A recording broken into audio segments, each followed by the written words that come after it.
Welcome back to our channel. In today's tutorial, I'm going to show you how to adjust screen time out on your Android. So let's dive in.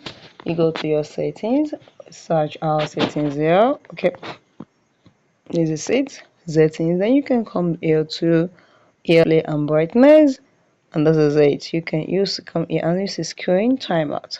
Now you can set your screen timeout. Now it's 15 seconds when your phone is inactive. You are not doing anything on your phone. Maybe you finish doing something on your phone and just put your phone down. When did you want the light on your phone to back out? That is what I mean by the screen timeout. So with this 15 seconds, you will see that this phone is going to back out in the next 15 seconds now. And if it's 30 seconds, but I'm not doing anything on this phone, I'll put it down. In the next 30 seconds, the light on this phone is going to back. My phone will be automatically locked. Or it is a 1 minute, is a 2 minutes, or 5 minutes. If you're doing something and you didn't want your phone to back out, or you don't want your phone to lock, you can put it in 5 minutes. You can put it as long as you want, and you can put it as 15 seconds. Immediately you put your phone down and you're not touching or you're not using your phone for anything, and you just put it down somewhere.